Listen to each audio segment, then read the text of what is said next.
Good morning to all my friends and family, and welcome to this episode of Jim's 5am Club.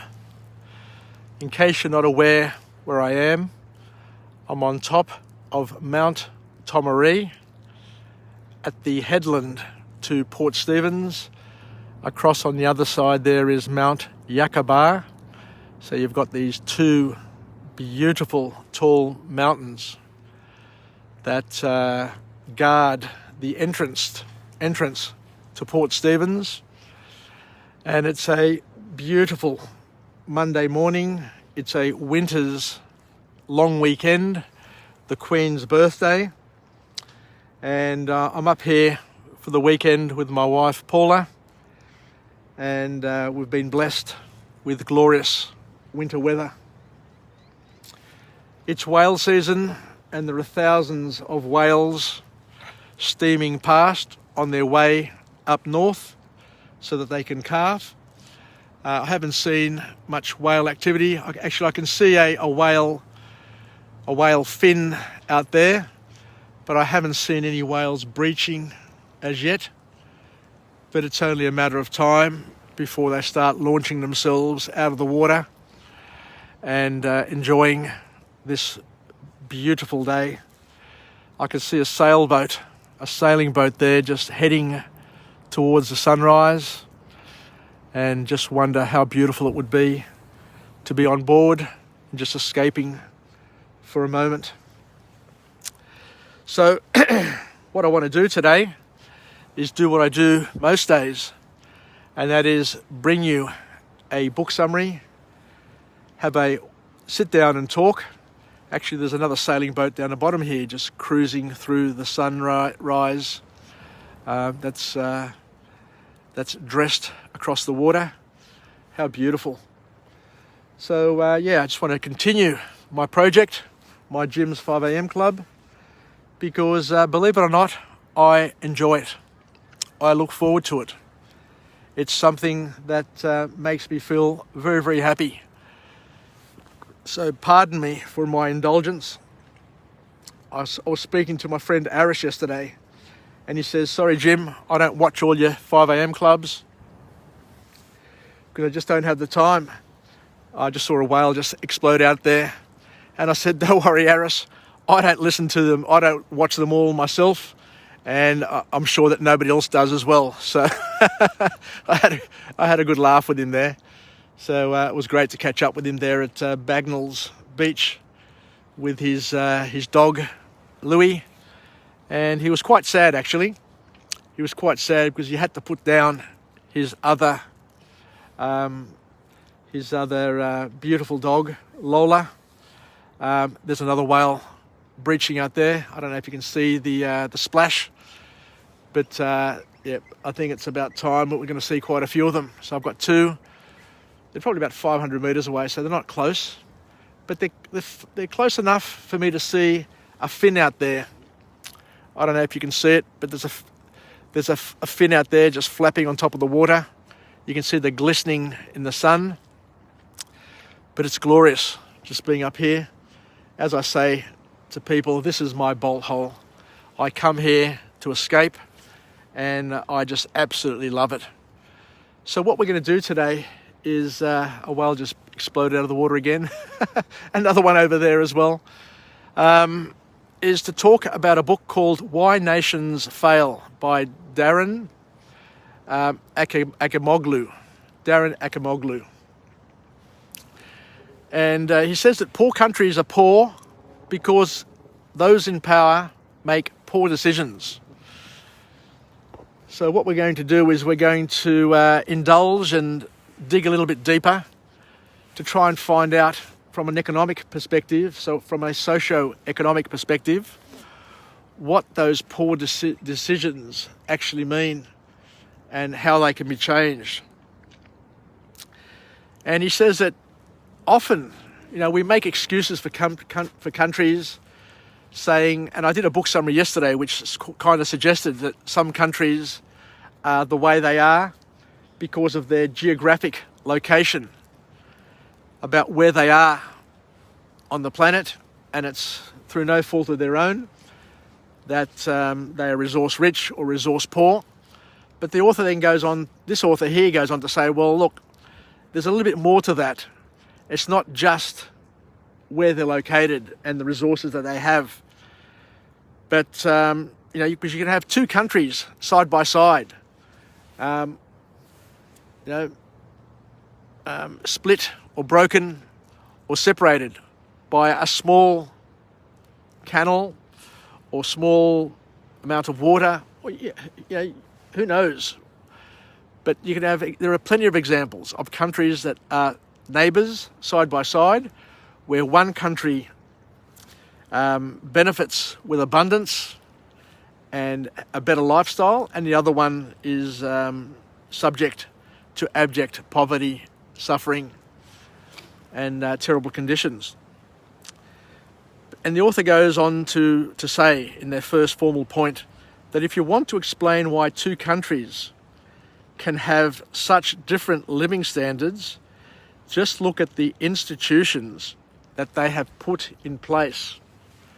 The institutions that the people, that the governments have put in place will have a major impact on the outcomes that the people, that the citizens are able to enjoy, is, I guess, the key point that this author is trying to make. And what the author does is that they take us on a journey and they talk to us about the two types of economic institutions. And the author says that the country can have an inclusive institution or an extractive institution. Inclusive or extractive. So you can understand what we mean here. So just in broad terms, an inclusive institution is one that is for the people, includes the people, and benefits the people.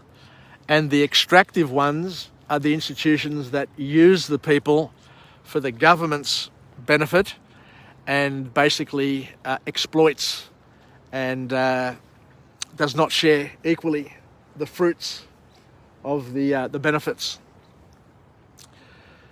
So inclusive economic institutions create economic freedom and pave the way to economic success because they basically encourage economic citizens to participate in the economic activities. So it's pretty simple to understand what that's all about. And examples are, USA, Australia, because we have systems, we have institutions which encourage hard work and encourage creativity, because we know that the harder we work, the more creative we are, the more wealth we will be able to generate. Once again, I don't know if you're seeing all of those whales, but there are whales breaching, exploding out of the water out there on a regular basis. I think that we're probably a little bit too far to be able to pick it up with the video on this camera, unless I zoom in. But if I zoom in, then for some reason, I'm unable to zoom out on this phone, so I need to be careful. So I'll just keep it as it is for now. And on the other end of the spectrum, we've got the extractive economic institutions, which receive income, which receive money, which receive the taxes from one group of society, and it's used to benefit an elite group, a small group of those who were in power. Examples of these extractive economies are colonial Latin America, which exploit the indigenous people to benefit the colonizers. You've got examples like North Korea, where no private property is allowed, and yet the elite, the ones in power, have all the benefits at the expense of the citizens. So politics too can be inclusive or extractive. And the goal is to ensure that every group in society is represented politically, and to ensure some equality across all the groups, but not to the point where minorities get more representation than the majority. We mustn't make that mistake either. And you do see that we do tend to get swung to each end of the spectrum. The pendulum tends to swing too far sometimes to the right and to the left, even in countries like Australia, where minorities get to enjoy a lot more benefits than what they should get from a representative perspective. So we need to keep our eye out for that. So the second point to come out of this book, and sorry once again, I think I'm going to make this one a little bit longer than normal, but I can't help myself. I'm just sitting up here on the cliff face, overlooking the Pacific Ocean with a magnificent sunrise. I've got 2 sailing boats sailing out of Port Stephens, no doubt. Well, actually 3 sailing boats sailing out. They could be having a race, or they could be sailing back to Newcastle or back to Sydney, given that today is the last day of the long weekend. So the other thing that the author talks about here, which is very, very powerful, and it's something that I haven't really thought about too much before, but the author says is that there are events that sometimes happen in the time of our development that can entirely impact the path of institutional development and change the course of a country forever. And an event that is influential enough to overturn the socio-political balance of a nation and even a continent. And we've got plenty of examples of things like that that have happened. Look at that sailing boat just sailing through the sunrise beam. How beautiful, how peaceful. And over the history of time, if you look back to ancient Greece, where ancient Greece, the Athenians, were able to team together, even though they were outnumbered by the Persians, they're able to defend their homeland and to defeat the undefeatable, to beat the Persians, and thereby experience 100 so years or 200 years of peace, where they were able to flourish as a community, to expand and to develop their thinking, their gifts, so to speak, and to lay a foundation that not only changed Greece, but was the crucible that changed the world and brought Western civilization to where it is today. There are other examples where in the mid-14th century, according to the author, where the world experienced, or Europe experienced, Black Death. And it was a critical juncture in the period of time. Because before the Black Death, the economic and political system was extractive in Europe. You had monarchs, kings and queens that owned all the land, and you had lords who were given land, but in return for that land, they offered military protection to the kings and queens and the monarchs, and the lords extracted from the land the fruits of the land by using peasants who worked the land, and the peasants paid taxes and had very, very few freedoms. But what happened is, with Black Death, a once in a generation, a once in a lifetime sort of event, changed the power scale.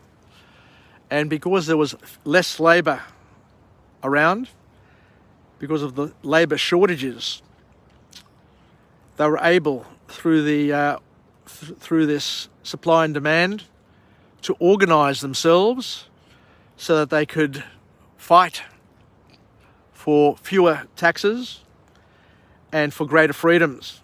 So this organisation of labour and this once-in-a-lifetime opportunity was able to change forever the power balance in the West. But because in the East, even though they also had the Black Death, they weren't able to organise their labour, and the West continued to have extractive feudalism. So as the East, things got better for the workers. In the West, things end up getting worse. So it just goes to show that in all of our lives, not just in Europe and in some certain countries, let me just stand up. In all of our lives, there are events, there are monumental events which occur, which change the power balance forever. So I guess the point is that we all need to be in a position to make the most of the opportunities as and when they appear, and not to wait forever and a day, because the opportunity of a lifetime, as my stockbroker says, he says that they come once or twice a day. Not a lifetime, once or twice a day. But you need to be ready. You need to be poised. You need to be in position to make the most of it as and when they appear. So thank you very much for joining me on this episode of Jim's 5am Club. And as I say time and time again, who else? Who else in your family? Who else in your organisation would do what I do, to take you on an adventure every single day and teach you something new? I've got to tell you, I enjoy Jim's 5am Club, and I enjoy this adventure that I'm on. And I guess I'll leave it there. So thank you very much for joining me. I'll finish off with a positive affirmation. I'm alive, I'm well, and I feel absolutely great. To my friends and family, stay connected, stay relevant, stay reasonable. And most importantly, let's understand that the world, the way the world is today, the way each and every one of us is today, is based on what we've inherited to a certain extent, but it's also based on the opportunities that we've grasped with our hands, our fingers, and held tight to our bodies and ran with. Remembering that when the football gets passed to you, you've got to run with it. You've got to do something with it. Don't just sit there and wait for the opportunities to appear. In many ways, you need to be curious, you need to be on the move, you need to be looking, and you need to be ready. Emotionally, physically, spiritually, financially ready to pounce when the time is right. So Yassas, take care, and I look forward to you joining me one time up here at Nelson Bay, where we can come up to this bolt hole on Mount Tomaree, and I can see people sailing. I can see people down there on the rocks. I've never been down there. So all of a sudden, I now have another little thing to do, and that is to go down there on those rocks and explore down there. I've got whales, I've got a sunrise, and life's just absolutely perfect. Would have been a little bit better if Tsitsipas won the French Open last night. He had his chances, he was up 2-love, but he was playing Novak Djokovic, who is the world number one. He's a champion for a reason. Take care, everybody. Yassas, and we'll chat again. Bye for now. Take care.